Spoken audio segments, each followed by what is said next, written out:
पर दोस्तों कैसे हैं आप। आज हम बात करने वाले हैं एक ऐसे टॉपिक के बारे में शायद आपको जानना चाहिए। बेसिकली आपने ऐसे कई सारे ऐड देखे होंगे गूगल पे, यूट्यूब पे कई ऐसे थंबनेल भी देखा होगा जहां पे आपको पोस्ट ऑफिस का स्कीम हो गया, एफडी हो गया, आरडी हो गया, ऐसे स्कीम आपने देखा होगा। तो आज जो हम कंपेयर करने वाले वो है एसआईपी, जो कि systematic investment plan, and RD, जिसको हम रिकरिंग डिपॉजिट अकाउंट भी बोलते हैं। So it is kind of दोनों का दोनों सेम चीज है।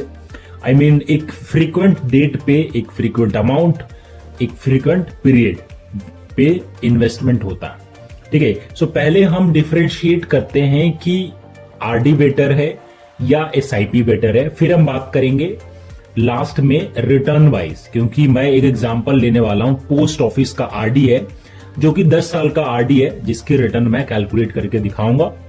और वो चीज आप गूगल पे भी सर्च कर सकते हैं कि जो पोस्ट ऑफिस का रिकरिंग डिपॉजिट है, जो इन्वेस्टमेंट है, उस पे एक्चुअल में रिटर्न क्या आ रहा है। हम भी रिटर्न वही एज्यूम करेंगे और उसी रिटर्न को हम देखते हुए आगे कैलकुलेट करेंगे कि कितना इन्वेस्टमेंट बन जाएगा आने वाले टाइम में। ठीक है, सो डिफरेंशिएट करते हैं एसआईपी। एसआईपी क्या होता है? आपका सिस्टमेटिक इन्वेस्टमेंट प्लान, और जिसको हम आरडी बोलते हैं वो है रिकरिंग डिपॉजिट अकाउंट। सो एसआईपी और आरडी सेम है।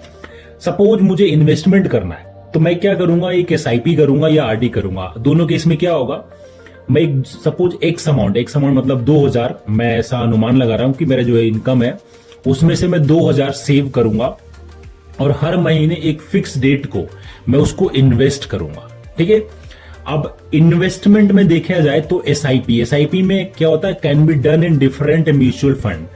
But in case of RD मतलब रिकरिंग, कोई भी बैंक में कर सकते हैं आप, पोस्ट ऑफिस में कर सकते हैं, किसी प्राइवेट जो एफडी कंपनी होता है वहां भी कर सकते हैं। जैसे प्राइवेट बैंक में आपका एचडीएफसी बैंक हो गया, आपका आईसीआईसी बैंक हो गया।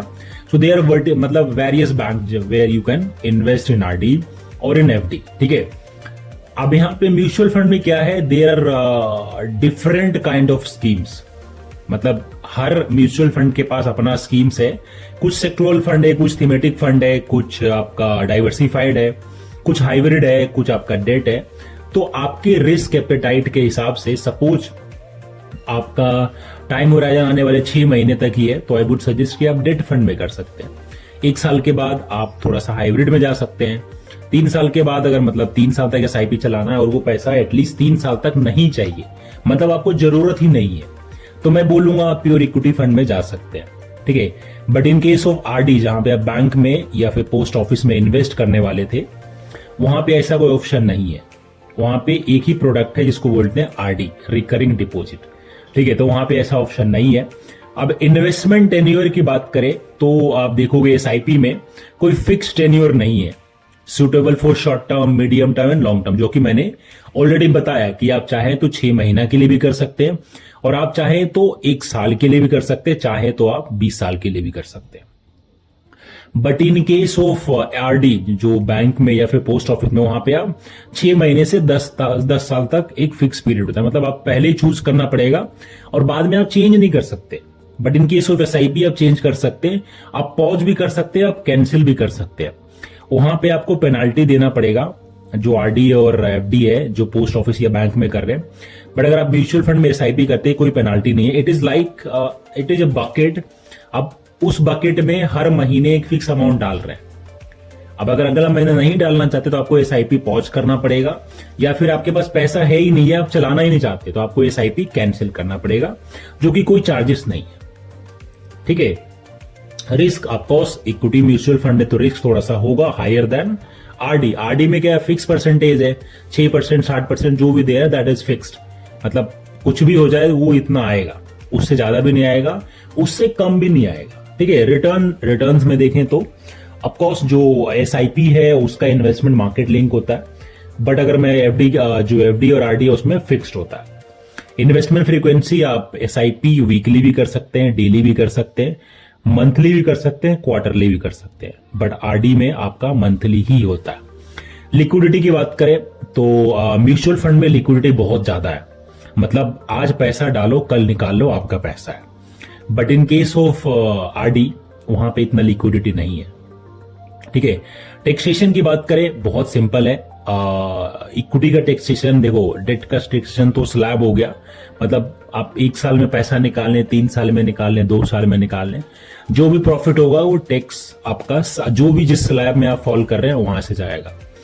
But in case of mutual fund, जहां पे आप इक्विटी में इन्वेस्ट कर रहे हैं, जहां पे 1 साल से ज्यादा अगर होल्ड करते हैं, ऑफकोर्स अगर आप इन्वेस्टमेंट कर रहे हैं तो 1 साल से ज्यादा ही होल्ड करेंगे, ऐसा मैं भी एज्यूम करता हूं और मार्केट भी एज्यूम करता है। तो इस केस में क्या होगा कि अगर आप 1 साल के बाद पैसा निकालते हैं तो जो भी प्रॉफिट होगा वो आपका 1.25 लाख तक फ्री होगा।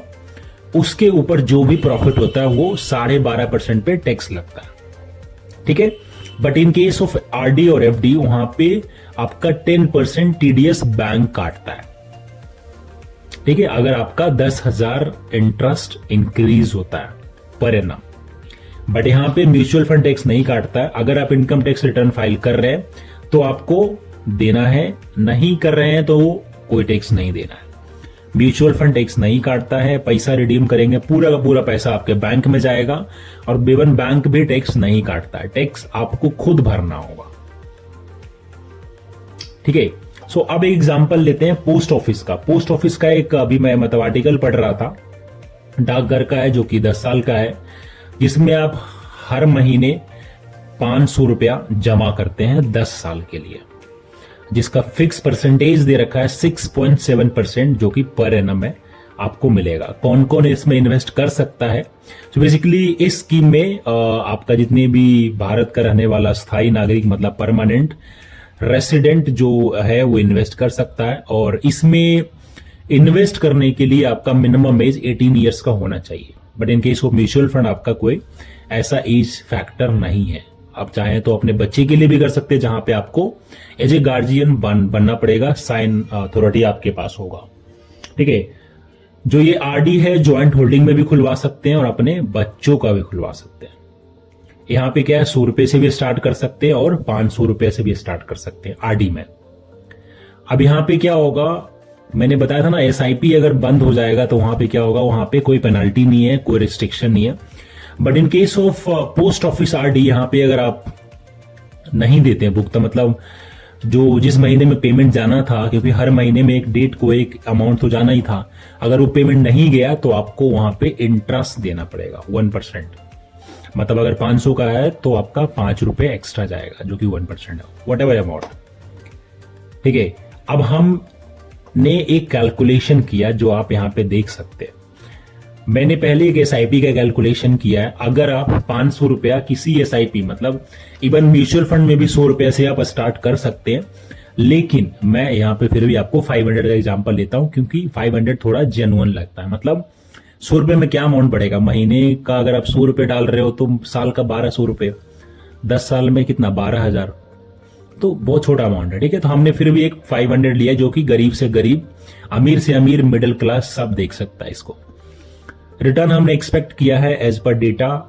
कई ऐसे फंड हैं, इंडेक्स हैं इवन, जो करीब 25-30 साल से 18 to 19% का रिटर्न जनरेट कर रहा है। लाइक एसबीआई का कॉन्ट्रा फंड है, आपका आईसीआईसी के वैल्यू डिस्कवरी है, जो कि मतलब अप्रोक्स 25 साल पुराना फंड है और 18 to 19% का रिटर्न बना रहा है। तो मैंने वही चीज एक्सपेक्ट किया, 18% रिटर्न आने वाले 10 साल में। टाइम पीरियड 10 साल ले लिया है, तो देखोगे जो इतना इन्वेस्टमेंट अमाउंट है वो है 60,000।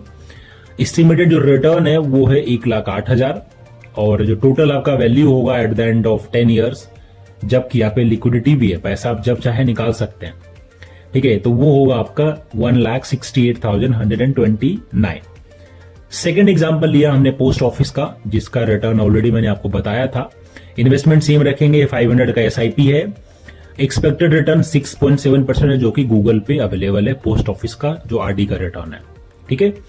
सेम टाइम पीरियड 10 साल के लिए, यहां पे भी इन्वेस्टमेंट कितना होगा, 60,000 का, रिटर्न कितना आ रहा है, सिर्फ 25,000। वहां पे रिटर्न कितना आ रहा था, 1,08,000 अप्रॉक्स। तो रिटर्न देख रहे हो, सीधा 4 गुना रिटर्न है। तो ये आप यहां पे डिफरेंशिएट कर सकते हैं। बहुत सारे ऐसे म्यूचुअल फंड है जहां पे आप एसआईपी स्टार्ट कर सकते हैं, ठीक है। कुछ भी क्वेरी हो related to mutual fund, related to RD, तो आप कमेंट बॉक्स में लिखिए, मैं उसको जल्द से जल्द रिप्लाई करूंगा। Thank you so much for watching मी। मिलते हैं अगले वीडियो में। Thank you so much.